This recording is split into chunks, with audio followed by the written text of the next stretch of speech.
సోదరులారా పటాకులు ఆపండి. ఎన్నికలైనాక కాల్చుకుందాం. కొన్ని దాచిపెట్టారు. చిన్నను మంచి ఉన్నత స్థానంలో చూసినప్పుడు. మిత్రులారా, ఈ వనపర్తికి నాకు విడదీయరాని అనుబంధం ఉన్నది. ఈ వనపర్తిలో ప్రతి గల్లీ, ప్రతి ఇల్లు, ప్రతి కాలనీ నాకు కొట్టిన పిండి. ఇవాళ నాగోరం నుంచి వేల మంది కాంగ్రెస్ పార్టీ కార్యకర్తలు వీధుల పూర్తి సైకిల్ మోటార్ ర్యాలీ తీస్తుంటే 35 సంవత్సరాలు వెనక్కెళ్తే అది నిన్ననో మొన్ననో జరిగినట్టుగా ఇవాళ వనపర్తి వీధుల్లో నాకు అనిపించింది. ఆనాడు 1985 ఎన్నికల సందర్భంగా మన చిన్నన్న యూత్ కాంగ్రెస్ రాష్ట్ర పార్టీ అధ్యక్షులుగా ఉండి రాజీవ్ గాంధీ గారి నాయకత్వంలో వనపర్తి శాసనసభ నియోజకవర్గానికి పోటీ చేస్తే ఆనాడు కేటీఆర్ నగర్లో, వల్లభ్ నగర్లో, తెలుగు సోదరుల గల్లీలో, గాంధీ నగర్లో, మిషన్ కాంపౌండ్లో, పీర్ల గుట్టలో, తిరుమల గుట్టలో ఏ సందైనా, అదే కాదు పాత బస్టాండ్ ఎదురుగా టైప్ కృష్ణయ్య గారి ఇంటి మీద గోడ మీద మాధవ్ జనరల్ స్టోర్ బోర్డు మీద మన చిన్నన్నను గెలిపించాలని రాసిన మీ బిడ్డను మీ దగ్గర చదువుకున్న ఈ వనపర్తిలో పెరిగిన యువకుని గామన్నొక ఆయన అన్నాడు, ఒక మంత్రి రేవంత్ రెడ్డి గోడల మీద రాతలు రాసి పైకొచ్చిండని. ఆనాడు నేను చెప్పిన, ఏ రోజు కూడా చిన్నన్న ఈ అంశాన్ని ప్రస్తావించలే. మొన్న మా కొడంగల్కి వచ్చినప్పుడు చిన్నన్న గుర్తు చేసిన 34 ఏండ్ల క్రితం రాజకీయ ఓనమాలు వనపర్తిలో నేను దిద్దిన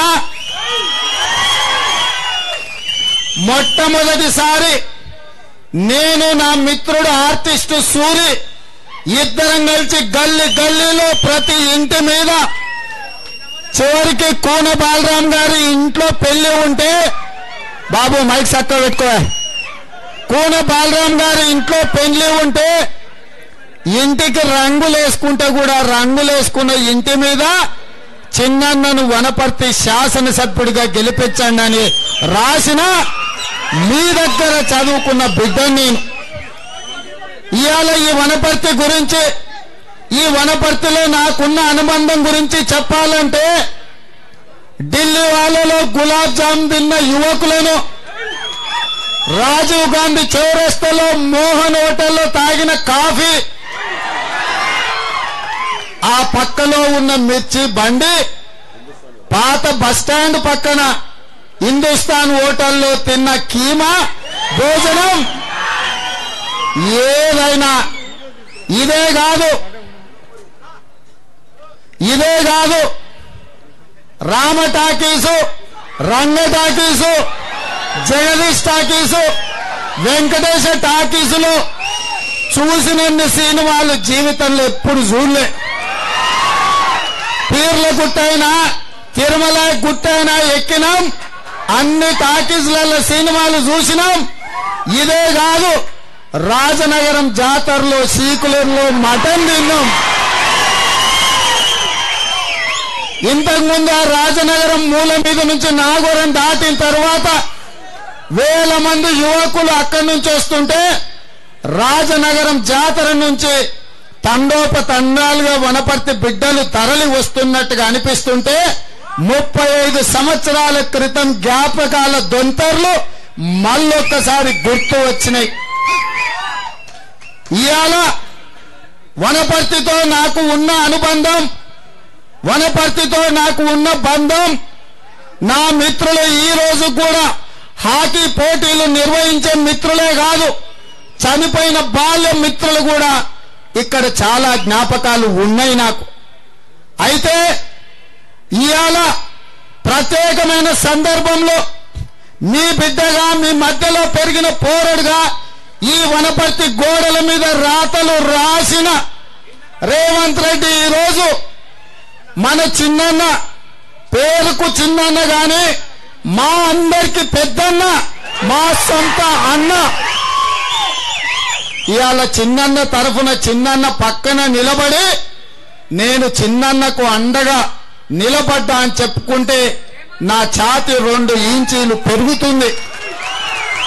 ఎందుకంటే ఈ వనపర్తిలో ఎన్నికైన నాయకులు రాజా రామేశ్వరరావు గారు కావచ్చు, డాక్టర్ బాలకృష్ణయ్య కావచ్చు, జయరాములు కావచ్చు, రావుల చంద్రశేఖర్ రెడ్డి గారు కావచ్చు, మన అభిమాన నాయకుడు చిన్నన్న కావచ్చు, వీళ్ళందరూ నీతితో నిజాయితీతో నిత్యం పేద ప్రజలకు సేవ చేస్తూ తమ కాలాన్ని, తమ వయసును, తమ చెమటను, తమ రక్తాన్ని దారబోసిన నాయకులు. నాకు మొన్నటి వరకు చిన్నన్న మీటింగ్ అంటే వనపర్తికి వెళ్లి చిన్నన్న గురించి 4 మంచి మాటలు చెప్పినప్పుడు ఇక్కడి నుంచే ఉన్న మాకు మొదటి నుంచి సూచన చేసిన రావుల చంద్రశేఖర్ రెడ్డి అన్న ఉన్నాడు కదా, ఏం మాట్లాడాలో నాకు అర్థం కాలే. కానీ మొన్న చిన్నన్న హైదరాబాదులో ఆ చిక్కుముడికి సమాధానం చెప్పిండు. రావుల చంద్రశేఖర్ రెడ్డి గారి లాంటి ప్రజా సేవలో మునిగిన నాయకులకు కాంగ్రెస్ పార్టీలకు రమ్మని ఆహ్వానం పలుకుతున్నాం. ఈ నియోజకవర్గం ఈ జిల్లాకే ఆదర్శంగా నీతివంతమైన రాజకీయాలు చేసిన 2 సమవుజ్జీలు, వనపర్తి ప్రజలకు 2 కండ్ల లాంటోళ్ళు, ఈ నియోజకవర్గ అభివృద్ధిలో జోడు ఎడ్ల లాంటోళ్ళు, వీళ్ళిద్దరు ఒక్క వేదిక మీద ఉంటే ఈ జిల్లా కాదు ఈ రాష్ట్ర రాజకీయ రంగు మారుతుంది. ఈ రాష్ట్రం అభివృద్ధి పదం వైపు నడుస్తుంది. ఈ వేదిక మీద నుంచి ఇన్ని వేల మంది కాంగ్రెస్ పార్టీ కార్యకర్తల కుటుంబ సభ్యుల సమక్షంలో వీళ్ళ సాక్షిగా రావుల చంద్రశేఖర్ రెడ్డి అన్నకు స్వాగతం పలుకుతున్నాం. రండి మీరు వనపర్తి నియోజకవర్గంలో చిన్నన్నతో చెయ్యి కలపండి, ఈ రాష్ట్రాన్ని అభివృద్ధి పదం వైపు నడుపుదామని చెప్పి చిన్నన్న తరపున రావులన్నకు నేను స్వాగతం పలుకుతున్నా. ఎందుకంటే ఏంటండి వీడియో నచ్చిందా? అయితే ఓ లైక్ వేసుకోండి, లేదంటే ఓ కామెంట్ చేయండి. ఎప్పటికప్పుడు మా వీడియోస్ చూడాలంటే సబ్స్క్రైబ్ చేసుకోండి.